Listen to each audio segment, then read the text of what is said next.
తిరుచానూరు పద్మావతీదేవి వసంతోత్సవాలు వైభవంగా ప్రారంభమయ్యాయి. వేసవి నుంచి అమ్మవారికి ఉపశమనం కల్పించేందుకు వసంతోత్సవాలను నిర్వహించడం సాంప్రదాయంగా వస్తోంది.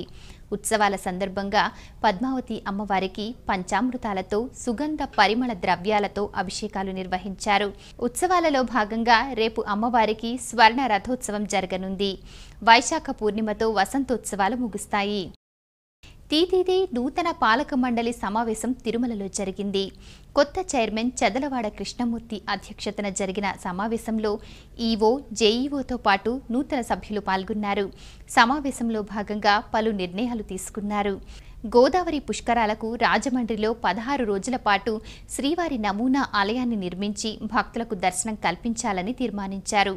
కళ్యాణ కట్టల్లో నాణ్యత లేని బ్లేడ్లు వాడుతున్నారని ఎన్నో రోజులుగా విమర్శలు ఎదుర్కొంటున్న టీటీడీ వాటి స్థానంలో 7 o'clock బ్లేడ్లను వినియోగించాలని, దీనికోసం 70 లక్షల రూపాయలతో బ్లేడ్లు కొనుగోలు చేయాలని తీర్మానించారు. అదేవిధంగా 450 పట్టు చీరల కొనుగోలుకు ఆమోదం తెలిపారు. అనంతరం టీటీడీ చైర్మన్ మాట్లాడుతూ, సామాన్య భక్తుడిలాగే టీటీడీలో కొనసాగుతానని, శ్రీనివాసుడు ఇచ్చిన అవకాశాన్ని సద్వినియోగం చేసుకుంటానని అన్నారు. ఎప్పుడు కూడా మేము తూచా తప్పకుండా పవిత్రతని కాపాడే విషయంలో కానీ, ధర్మక్షేత్రంలో ధర్మాన్ని వచ్చినటువంటి భక్తులకు అందించడంలో కానీ ఏ పరిస్థితుల్లో రాజీ పడేటటువంటి వాళ్ళం మేము లేవని, మీరు కోరిన విషయాలన్నింటినీ కూడా మీకు అందిస్తామని హృదయపూర్వకంగా నేను కానీ మా గౌరవ సభ్యులు కానీ హామీ ఇస్తున్నాను. హైదరాబాద్ నల్లకుంట శంకర మఠంలో సామూహిక శ్రీ లలితా సహస్ర పారాయణం ఘనంగా జరిగింది. వైశాఖ త్రయోదశిని పురస్కరించుకొని ఉదయం 6 గంటల నుంచి సాయంత్రం 6 గంటల వరకు నిర్విరామంగా లలితా పారాయణం జరిగింది. అనంతరం లలితాదేవికి కుంకుమార్చన, విశేష పూజలను నిర్వహించారు. కోరిన కోరికలు తీర్చే వరప్రదాయిని దర్శనానికి భక్తులు పెద్ద సంఖ్యలో తరలివచ్చారు. ఆదిలాబాద్ జిల్లా ఖానాపూర్లో నూతనంగా నిర్మించిన అయ్యప్ప స్వామి ఆలయంలో విగ్రహ ప్రతిష్ఠా మహోత్సవం ఘనంగా జరిగింది. గత 3 రోజులుగా జరుగుతున్న ఉత్సవాలలో భాగంగా ప్రత్యేక పూజలు నిర్వహించారు. మణికంఠుడితో పాటు శ్రీ లలితాదేవి విగ్రహమూర్తిని కూడా ప్రతిష్ఠించి ప్రత్యేక పూజలు చేశారు.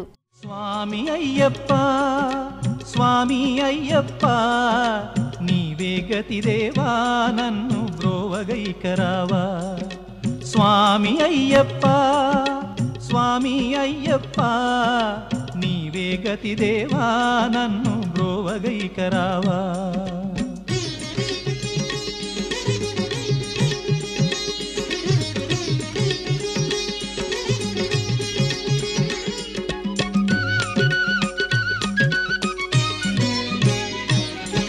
అంధకారమందే అలమటించి నేను కన్నులుండి కూడా కాననైతి నిన్ను. విశాఖపట్నంలోని ప్రియా గార్డెన్స్లో బాలగణపతి, సుబ్రహ్మణ్య స్వామివార్ల విగ్రహ ప్రతిష్ఠ ఘనంగా జరిగింది. విశాఖ శారదా పీఠాధిపతి శ్రీ స్వరూపానందేంద్ర స్వామి ముఖ్య అతిథిగా విచ్చేసి విగ్రహ ప్రతిష్ఠ చేశారు. ఈ సందర్భంగా విగ్రహమూర్తులకు ప్రత్యేక పూజలు చేశారు. అనంతరం స్వరూపానందేంద్ర స్వామి మాట్లాడుతూ, భారతదేశంలో ఆలయాలను విరివిగా నిర్మించాలని అన్నారు. తెలుగు రాష్ట్రాల్లో అకాల వర్షంతో పంటలు బాగా దెబ్బతిని రైతులు తీవ్రంగా నష్టపోతున్న సమయంలో టీటీడీ పరిణయాగం చేయడం దురదృష్టకరమని అన్నారు.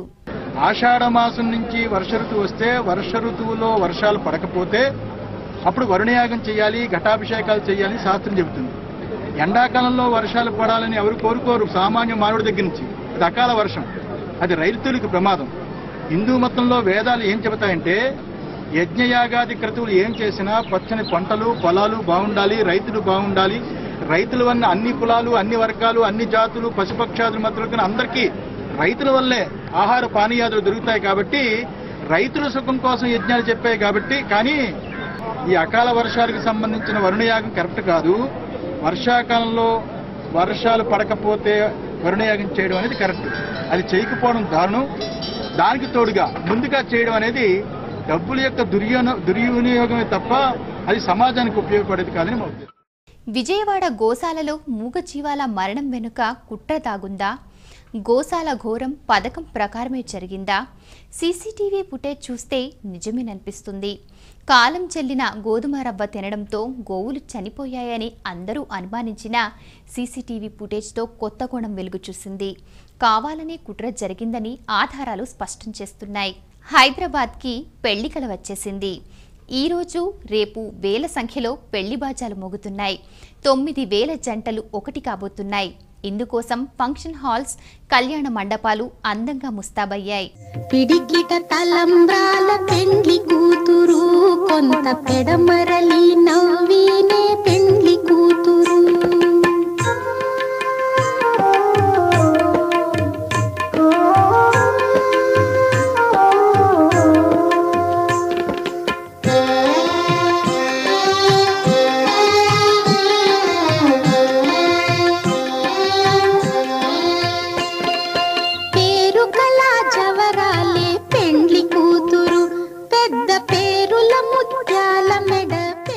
తిరుమల శ్రీవారిని పలువురు ప్రముఖులు దర్శించుకున్నారు. ఏపీ రాష్ట్ర వైద్య ఆరోగ్య శాఖ మంత్రి Kamineni Srinivas, MCI chairman Jayashree Mehta, TTD board సభ్యుడు శేఖర్, కేంద్ర మాజీ మంత్రి ఎంఎస్ కృష్ణ, సినీ నటి శ్రీదేవి తదితరులు విఐపి విరామ సమయంలో వేరువేరుగా ఏడుకొండలవాడి సేవలో పాల్గొన్నారు. దర్శనానంతరం రంగనాయకుల మండపంలో వీరిరువురిని వేద పండితులు ఆశీర్వదించగా టీటీడీ అధికారులు తీర్థ ప్రసాదాలు అందజేశారు. సికింద్రాబాద్లోని సీక్రెట్ స్పేస్లో వేసవి సంగీత శిక్షణ తరగతులు ఘనంగా ప్రారంభమయ్యాయి. వేసవి సెలవుల నేపథ్యంలో కర్ణాటక సంగీతం, భరతనాట్య శిక్షణకు చిన్నారులు పెద్ద సంఖ్యలో హాజరవుతున్నారు. ఈ కార్యక్రమంలో చిన్నారులు చురుగ్గా పాల్గొని తమ ప్రతిభను మరింత మెరుగుపరుచుకోనున్నారు. ఈ కార్యక్రమాలు ఈ నెలాఖరు వరకు కొనసాగనున్నట్లు నిర్వాహకులు తెలిపారు. భక్తి విశేషాలు ముగించే ముందు ముఖ్యాంశాలు మరోసారి. వైభవంగా నృసింహ జయంతి ఉత్సవాలు. నృసింహ క్షేత్రాలకు పోటెత్తిన భక్తులు. ప్రమాణ స్వీకారం చేసిన తీతిదే పాలక మండలి సభ్యులు. నూతన పాలక మండలి సమావేశంలో పలు నిర్ణయాలు. తిరుచానూరు పద్మావతి వసంతోత్సవాలు ప్రారంభం. పంచామృతాలతో అమ్మవారికి అభిషేకాలు. పుష్కర పనులను పర్యవేక్షించిన ఏపీ ముఖ్యమంత్రి. త్వరితగతిన పూర్తి చేయాలని చంద్రబాబు ఆదేశం.